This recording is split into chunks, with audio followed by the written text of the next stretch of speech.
welcome back to this Module 5.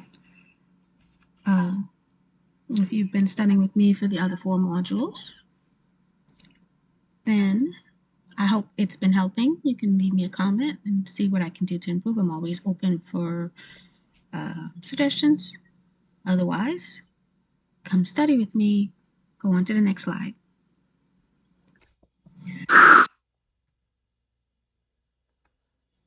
All right, let's get started. So we're going to start with the consequences of Reconstruction. So we were talking all of this time about how the government was becoming established now that they're broken away from Britain, and slavery has ended. Could you imagine the amount of African Americans that were released from the bondage of slavery and now had to function, had to find work, place to live, food to eat, things of that nature. So we are now looking at how they integrated into society and what challenges they had to face. So the first thing we're going to talk about is slaves and their churches. So former slaves began to leave white churches and form their own churches and communities. They often had music and dance as part of their services. They were also forbidden. Well, actually, when they were forbidden from reading and writing before Reconstruction, education was poor. Okay, once Reconstruction went away, then they could have started reading and writing. The laws surrounding it was nullified. That's what you need to take away from it. The laws that allowed or prevented them from reading and writing was nullified. So then we talk about the African Americans and how they moved. They gained control over their movements and their daily lives and where they want to come and go, but their economic status did not change much. Okay, because now they were not bounded by slavery, but they still had to go and find work. So what they ended up doing was they ended up participating in sharecropping, which is the renting of a land from white previous slave owners, and then as they would yield their crops, they would give a portion of it to the white slave owners or the whites who owned the property, and as payment for renting the land. For example, many African Americans refused to let their wives work for whites, but then when they would rent the land from them, they would demand a huge portion of the products that they yielded. All right, so then we're going to talk about the Southern Republican Party. They came to power in 1868 to 1870, and what ended up happening was the Southern states were now just about completely democratic.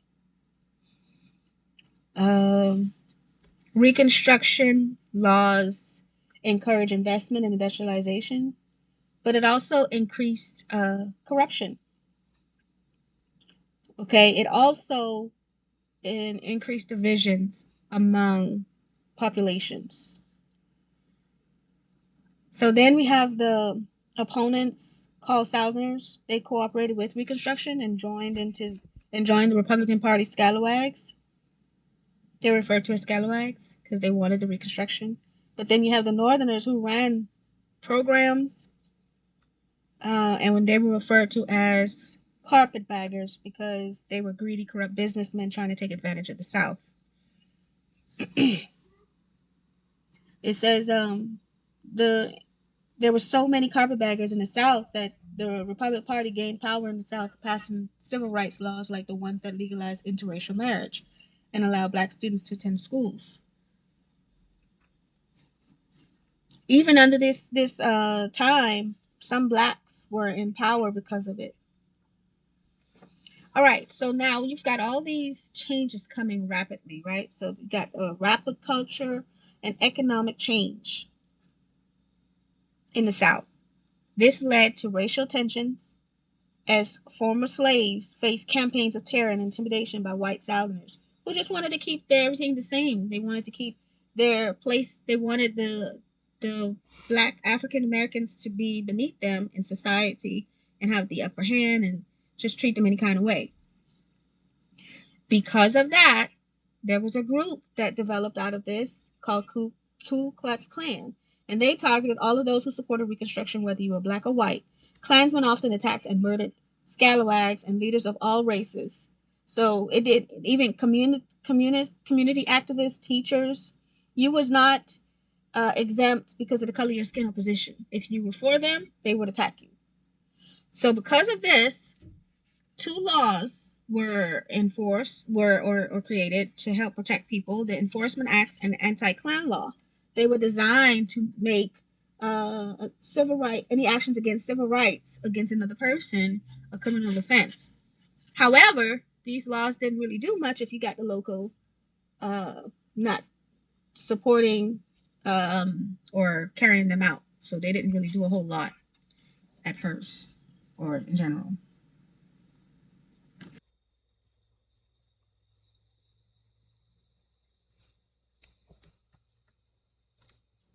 All right, let's.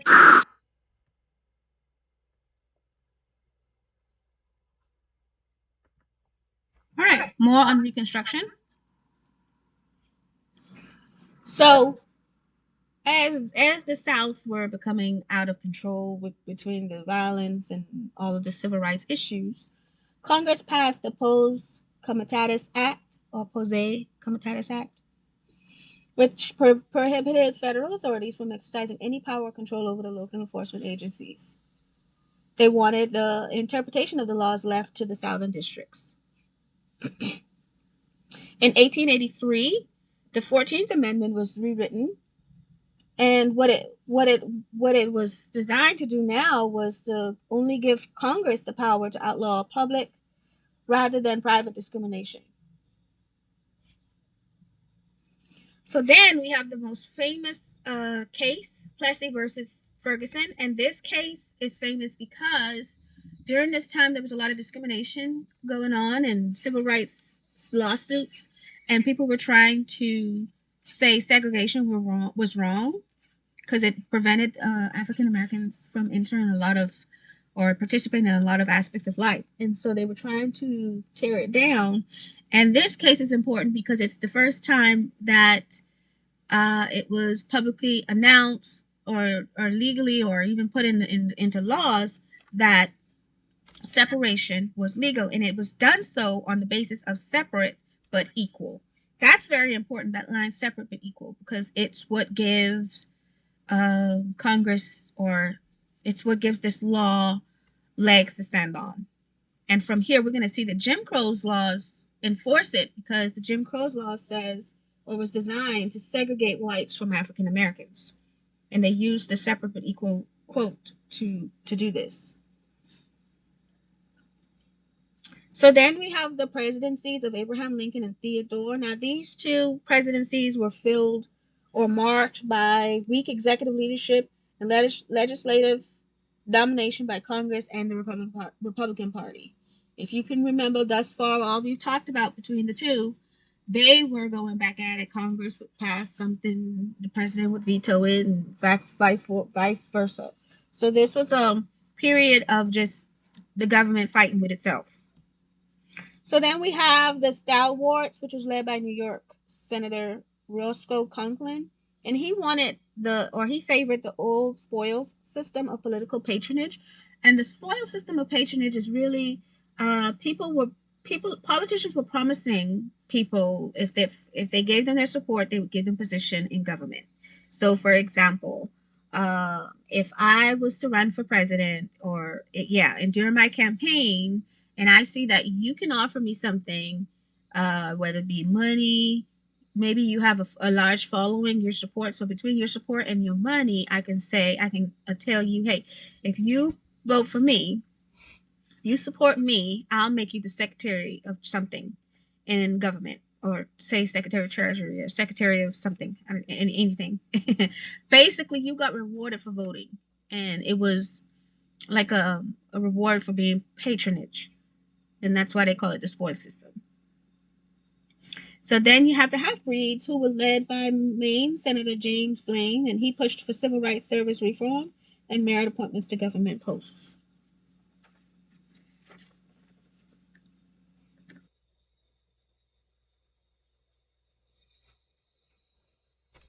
All right.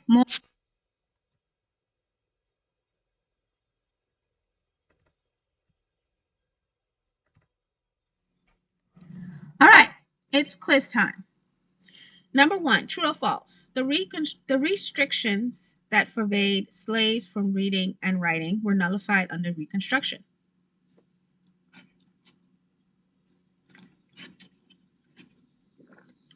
You should remember that this is true. Slaves were now allowed, or not allowed, but everybody was free to really do what they wanted to do. Number two, true or false? Former slaves were remaining in white churches and maintaining white neighborhoods.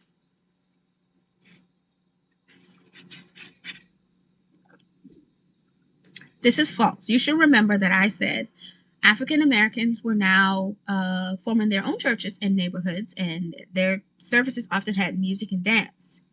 They were pretty much building their own community. Number three, true or false? African Americans gained control over their time and their movements, but their economic status did not change much.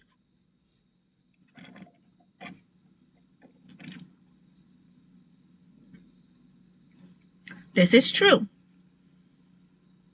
Number four, this system of renting land and sharing production is known as what?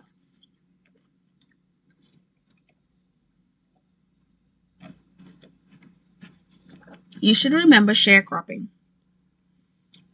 When the slaves were no longer slaves, they had to find work and a way to make a living, and the whites were not willing to just pay people when they're so used to having it for free, and so they found a way to pretty much still enslave the African Americans by sharecropping. They would rent the land to them and then charge them a large amount uh, of their yields for rent. Number five. When this group came to power, the South became more democratic.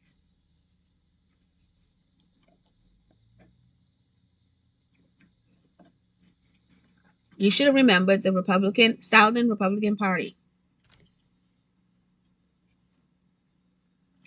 Number six. True or false? Reconstruction laws did not encourage investment and industrialization.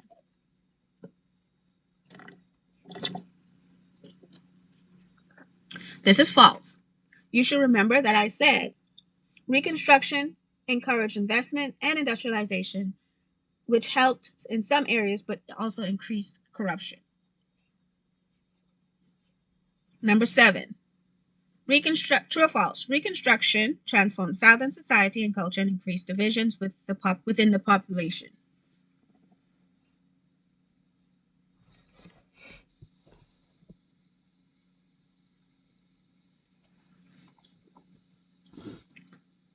This is true. If you can remember, I said Reconstruction transformed Southern society and culture and increased divisions within the population, but also it draw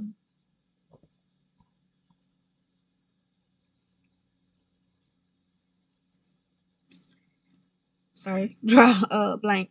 Yes, it increased corruption, which furthered the divisions between communities, particularly black and whites. Number eight, what led to the racial tensions in the South? Well, all the rapid changes. You had the Northerners moving into the South, becoming carpetbaggers, bringing their laws, making everything legal, and the Southerners were like, "Wait a minute, I don't want to share space with the African American in society the same level me. They're beneath me." So they had the Ku Klux Klan developing, and all of the fighting going on was really because the whites didn't want to change their status and didn't want to accept the new changes. It was too fast of a rapid change in the culture and in the society. And so this resulted in racial tensions. Number nine, fill in the blanks. Opponents called Southerners who cooperated with Reconstruction or who joined the Republican Party were called what? You should remember scalawags. And the Northerners who ran such programs were referred to as what? And considered greedy. You should remember carpetbaggers, because they were coming to the South and taking advantage of the Southerners. Go over your answers. How did you do?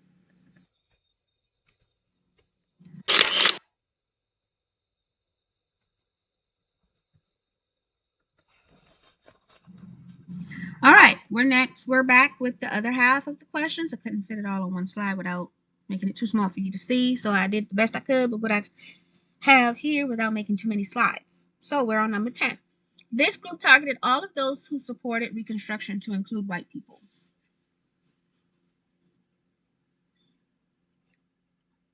You should know, even without me saying it, the Ku Klux Klan. Number 11. These laws were passed making actions against the civil rights of others a criminal defense.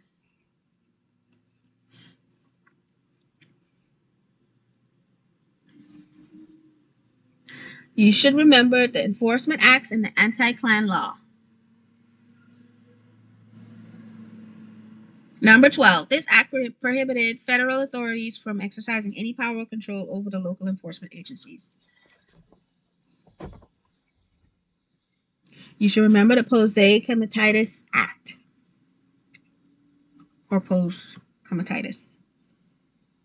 Number 13. This amendment was rewritten in 1883 to declare that Congress only had the power to outlaw public rather than private discrimination.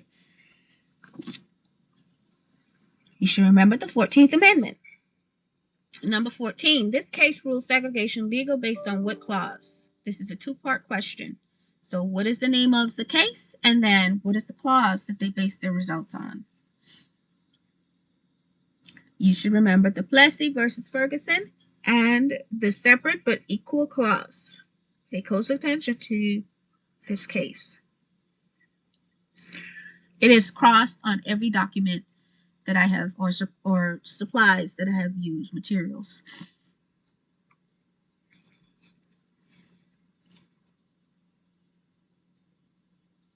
Number 15. This law was designed to segregate whites from African Americans. This is another one that is on every resource, so you should pay close attention to it. And you should know the Jim Crow laws. Number 16. These two presidents marked the boundaries of a half a century of relatively weak executive leadership and legislative domination by Congress and the Republican Party.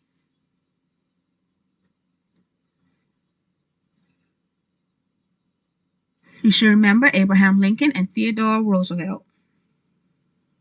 Number 17. This group, led by New York Senator Roscoe Conkling, favored the old spoils system of political patronage.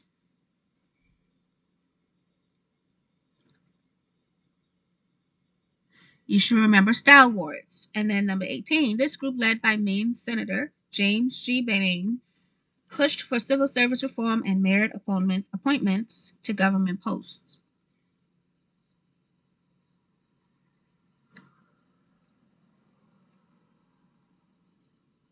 You should remember half-breeds. And number 19, what is the spoils system?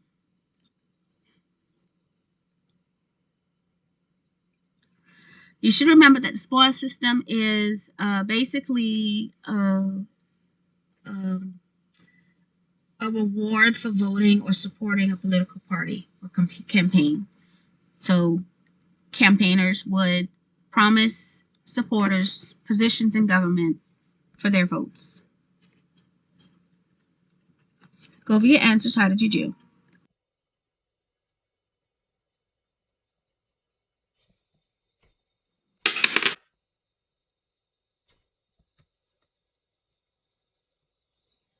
All right. More on modern, or not more. We're now moving to the modern United States. Before we were talking about the early stages. Now we're talking about more. They're already in the flow of things, and they're getting kind of accustomed to the new way of life.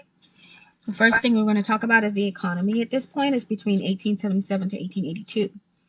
This period is dominated by the United States moving from the fourth largest manufacturing nation to the world's leader through capital accumulation, natural resources, especially in the iron, oil, and coal, the abundance of labor, helped by lots of immigration, railroads, transportation, communications, and major technical innovations such as the development of modern steel and electrical energy. So you had all of these different industries coming together and moving the United States ahead of the rest of the world.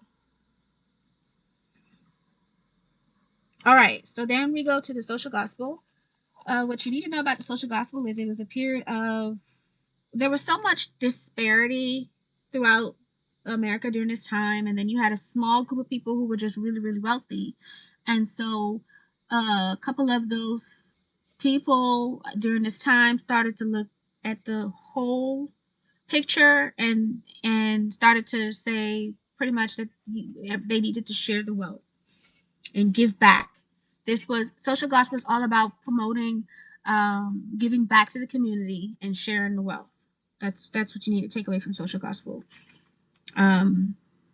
You had some rich people who were trying to help or trying to convince their rich associates to not just be selfish and take all the money for themselves, but give back and put back into the country. Throughout, or what stems from social gospel is you had people like Jane Addams and Washington Gladden. They were promoting settlement houses or the creation of settlement houses for immigration or illegal immigrants or just poor people in general, people who was barely making it. They also advocated for better health and education services to accommodate the immigration people or immigrants. Then you have Booker T. Washington, who became the president of Tuskegee Institute in Alabama, and it was a school that was devoted to teaching and vocational education for African Americans.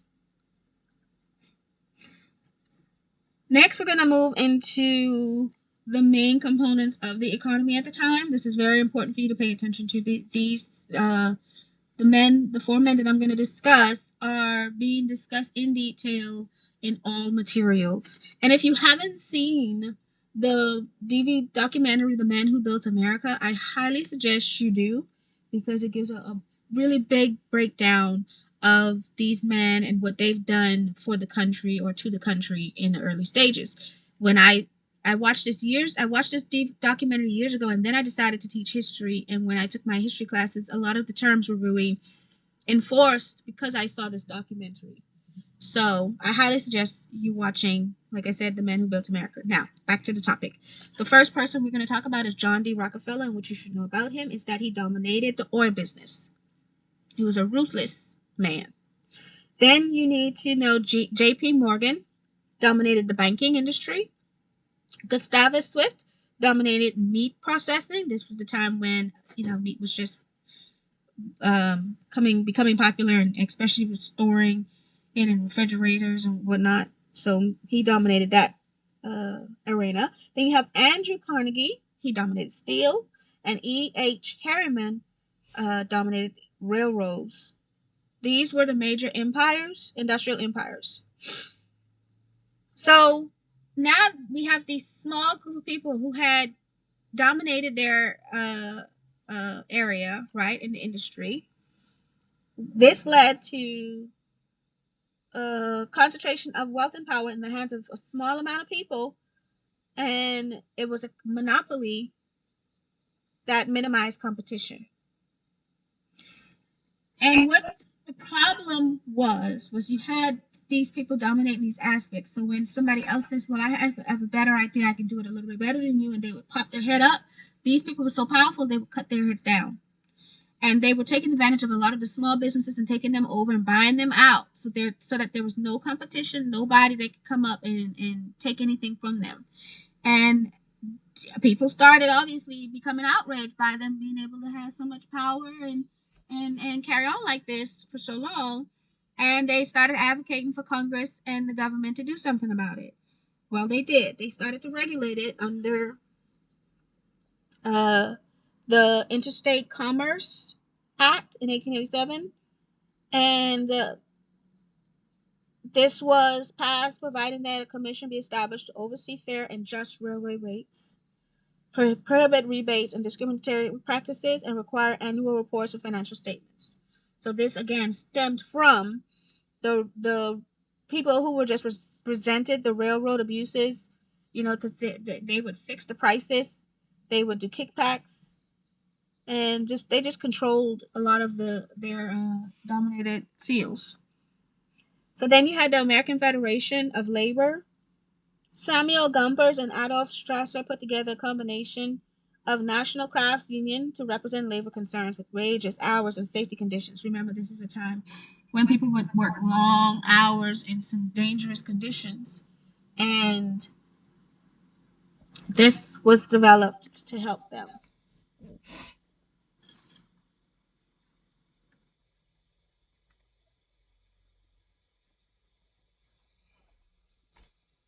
All right.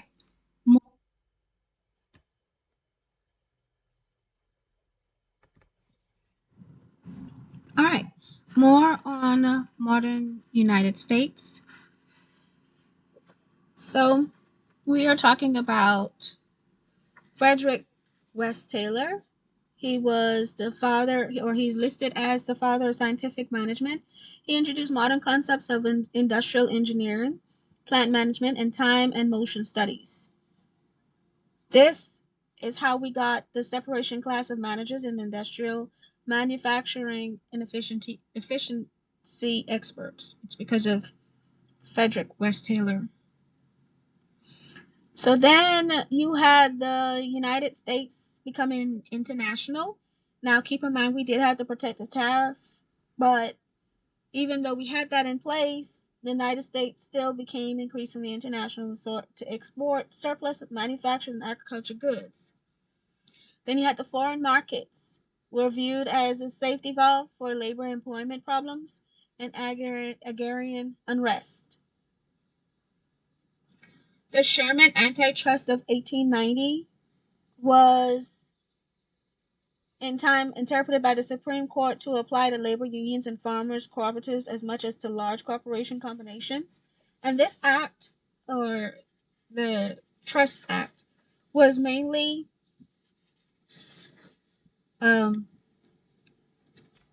what it meant was it was designed to break up illegal monopolies and regulate large corporations for the public good. So it was trying to stop these large corporations from just taking advantage of the public. International bureaus. American republics were designed to promote a planned America, customs union, and peaceful conflict resolution. But in order to achieve this, Bain opposed that the U.S. military do not intervene in the hemisphere. So then we have displacement of Native Americans from the Western lands. So then you have federal Indian policy during this period involved removal, treaties, reservations, and even war. Now, this was a time when the government was saying, well, you guys can't be a separate group of people. You have to integrate and become a part of America. And of course, the Indians were resenting that or denying that request. And so then laws were starting to develop in order to force the Native Americans to comply. So then you had new policy focused specifically on breaking up reservations by granting land allotments to individual Native Americans. And then you had people referring to them as, or what their way of living as Indianness, because it was different from what the public or the government was experiencing at the time. You had sincere individuals reasoned with them that if they adopted white clothing and ways, they would be responsible for their own farm and and then they believed they would gradually drop their Indianness. So then we have the Dawes Act, also known as the General Allotment Act, and this allowed for the president to break up reservation land, which held common by the members of a tribe into small allotments to be parceled out to individuals. Basically, break up their lands and just give people a piece of land. The purpose of this act was to protect Indian property rights, particularly during the land rushes of 1890s. But the result was different. It actually created more problems that it helped. Many Indians did not want to take up agriculture, and those who did want to farm could not afford the tools, animals, seeds, and other supplies necessary to get started. Then there were also the problems of inheritance. Often young children inherited allotments that they could not farm because they had been sent away to boarding school. And it's important for you to remember that when they were sent to this boarding school, they were forced to dress like regular children and learn just like regular children. They were trying to integrate them. They thought that if they would start with the kids, they would remove the Indianness from the groups. And then you had multiple heirs also had claims to land. So several people inherited allotment, and the size of the holdings became too small for efficient farming. So this did more damage than it helped. So then we move on to the economic depression of 1903. And because of the depression, we had organized labor developing, militant agriculture, the business and community. Everybody was calling for economic safeguards and a more humane free enterprise system, which would expand economic opportunities in an equitable manner. Throughout this, the Populist Party developed, and this was the most marked development in American politics. And it was a viable third party movement in the form of essentially agrarian populist party. Then you have Grover Cleveland. He was a Democrat from New York. He regained the White House by defeating Republican President Benjamin Harrison in Indiana. And his conservative economic stand was in favor of the gold standard, brought to him the support of various business interests. The Democrats ended up winning both the House of Congress.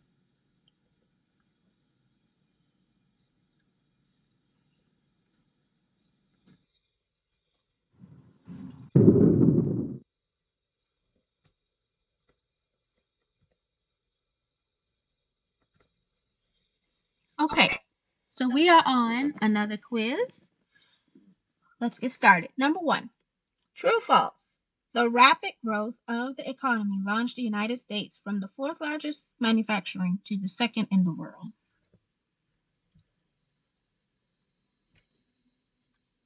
You should have figured out that this is false. It launched the United States to the world's leading.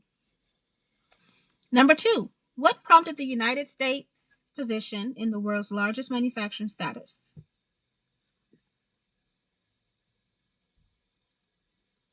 You should have figured out that the natural resources, capital accumulation, iron, oil, coal, abundance of labor helped by massive immigration, railway, transportation, communications, and major technical innovations such as the development of modern steel and electrical energy helped do this. So basically as the economy bust with all of these new inventions and businesses were developing and being successful, that's what pushed us into to number one. Then we had also the wars. So yeah, lots of production helped launch this. Number three, what is social gospel?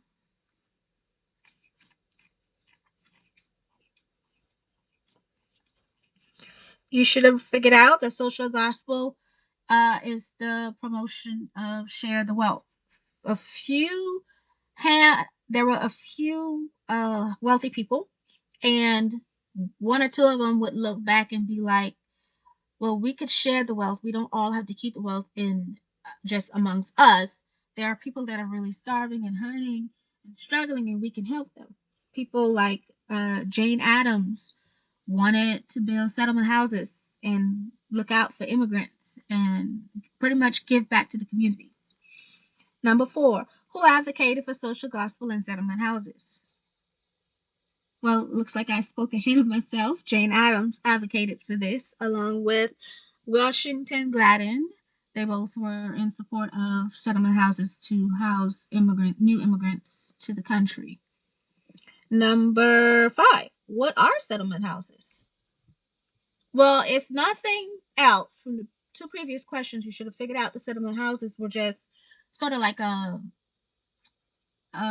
do you call those places? Drawing a blank.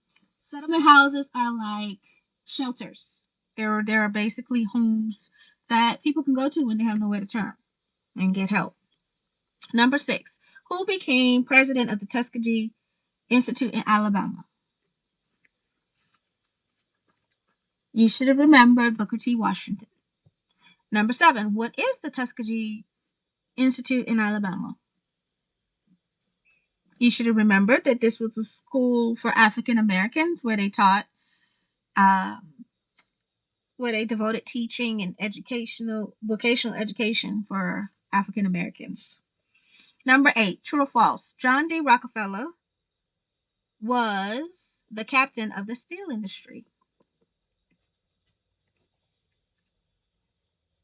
This was false. If you do nothing else, the Man Who Built America will help you remember some of what went on with this area, because it went into depth. That's probably the only reason why I remember these men, because of that documentary. It's pretty good, pretty intense. Anyway, number 9. True or false? J.P. Morgan was the captain of the banking industries. You should figure out that this is true. If you can remember your Chase Bank, or if you don't have Chase.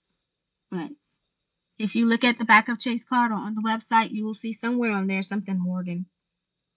So you should know that J.P. Morgan was the captain of the banking industries. Number 10, true or false?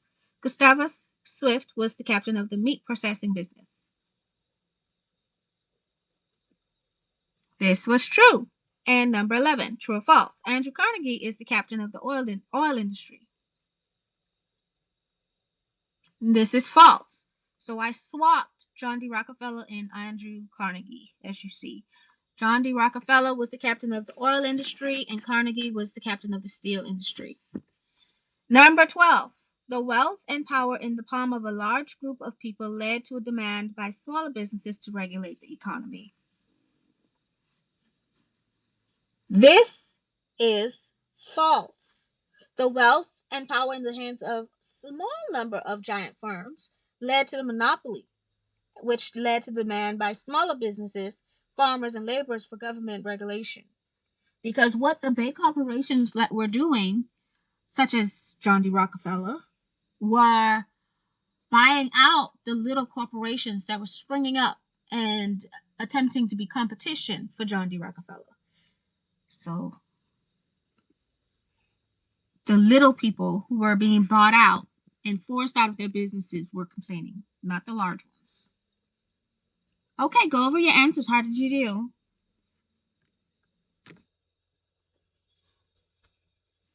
Okay.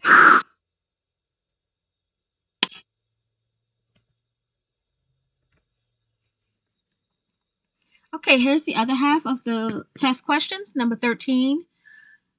What law was passed to oversee fair and just railway rates, prohibit rebates and discriminatory practices, and require annual reports and financial statements?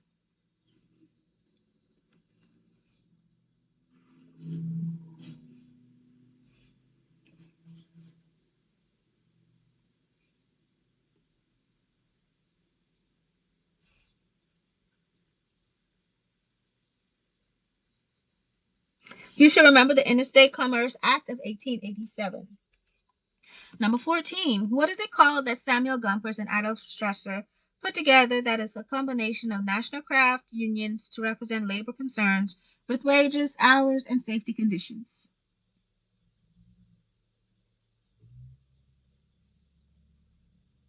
You should have remembered the American Federation of Labor, 1886. This is when labor unions were starting to develop and become popular amongst people. Number 15. What gave rise to a separate class of managers and industrial manufacturing efficiency experts? You should remember Frederick West Taylor was engineering, uh, or the father of scientific engineering, and he introduced modern concepts. So that's what gave rise to managers. Number 16. This engineer, credited as the father of scientific management, introduced modern concepts of industrial engineering, plant management, and time and motion studies. Well, I just said his name. Frederick West Taylor, or W. Taylor, sorry, not West. Number 17. True or false? With the protective tariff policy, the United States did not become international because they did not try to export surplus manufactured and agricultural goods.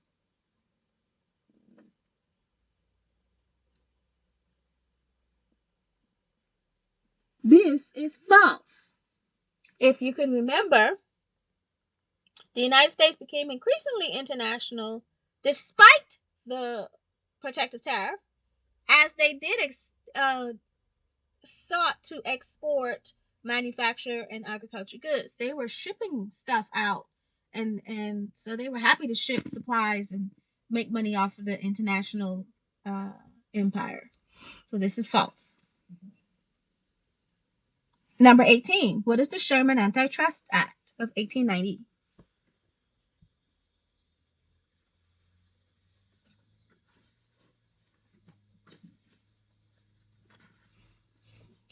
You should remember that this was designed to break up illegal monopolies and regulate large corporations for the public good. So, as these corporations were getting super big and the government was depending on them, rather than them having a monopoly and owning all of the money, they were breaking them up and trying to just regulate everything. All right, number 19. What did the court interpret to apply to labor unions and farmers as much as large corporation combinations?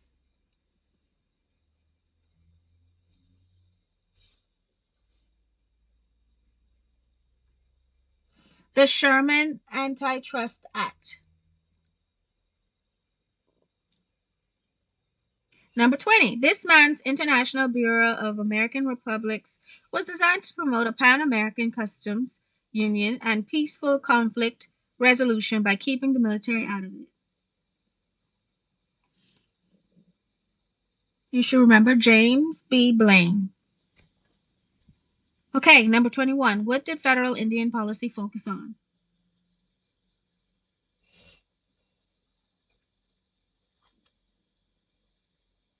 It focused on breaking up reservations by granting land allotments to individual Native Americans. This act allowed for the president to break up reservation land.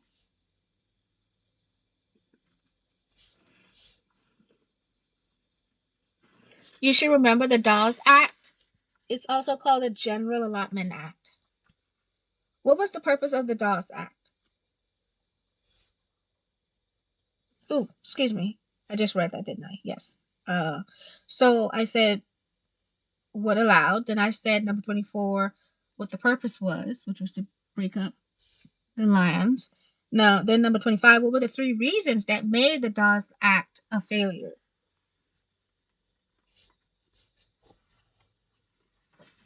The Dawes Act was a failure because first of all, the Native Americans were not open to the changes. Some of them didn't want to do agriculture. And then you had the ones that did want to do it, couldn't afford the tools. And then you had some were inheriting the properties, but then they would have multiple inheritances and they were too small to be farmed. So it was just going haywire as they were trying to break it up. All right, number 26. What began in 1893 that brought about a collective response from organized labor, militant agriculture, and the business community?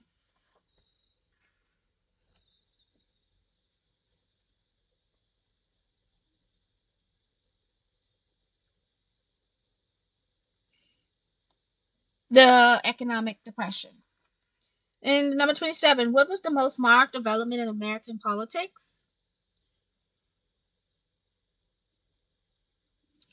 You should remember the Populist Party developing, which was the most marked development. And number 28. What did Cleveland's conservative economic favor?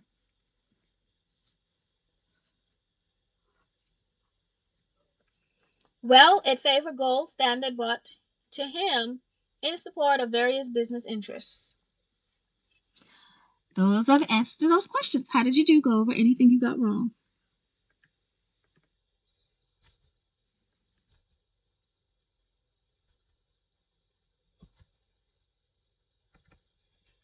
This is the end of this module. I hope you are enjoying it. Uh, I also have more assistance. You can go back to the first module and skip to the last slide for more information. Otherwise, you can keep coming here for free videos.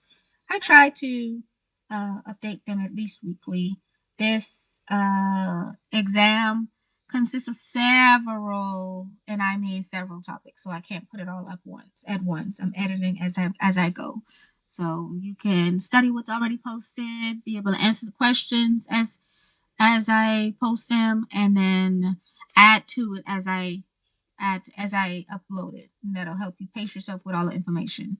What I find if you practice terms too far in advance, you'll start to forget.